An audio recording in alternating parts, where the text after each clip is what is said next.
Moving to the C part of the fifth standard, that is record retention.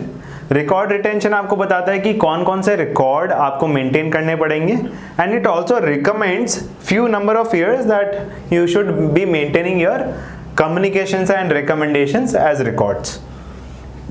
So members and candidates must develop and maintain appropriate records to support investment analysis, recommendations, actions and other investment related communication with clients or prospective clients.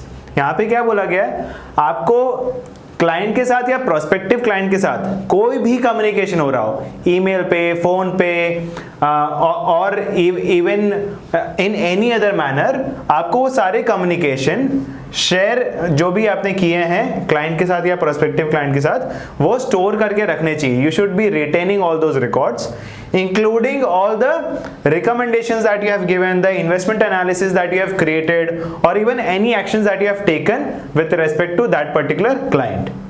और उसको आप कैसे maintain कर पाओगे? once you have developed, right? कुछ लिखित में होना चाहिए. So you should not only develop but also maintain all the records of investment analysis, recommendation, communication.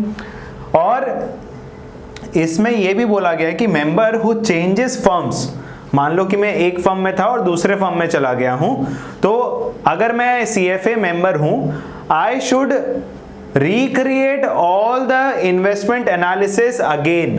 ठीक है, I cannot rely on my memory or on the materials from the previous firm. अगर मैं नए firm में जा रहा हूं और I want to implement similar strategy, या फिर मेरे माइंड में कोई स्ट्रैटेजी है that I want to implement which is over the top of even what my previous firm was doing, मैं खाली मेमोरी के बेसिस पे या फिर मटेरियल फ्रॉम प्रीवियस ऑर्गेनाइजेशन के बेसिस पे नहीं बोल सकता हूं. I need to recreate my whole analysis and document the same, right?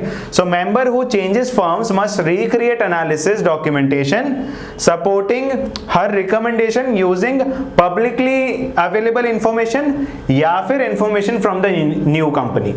अगर आपको नए कंपनी से कुछ इंफॉर्मेशन मिल रहा है which you can act upon, तो उसके बेसिस पे कुछ डॉक्यूमेंट करो, या फिर आपने जो कुछ पब्लिकली अवेलेबल इंफॉर्मेशन है उसके ऊपर आपने कुछ एनालिसिस बनाया, तो वो whatever is the method, but आप पुराने फॉर्म के मटेरियल पे या on the basis of memory dependent नहीं हो सकते हो. This is very important to remember.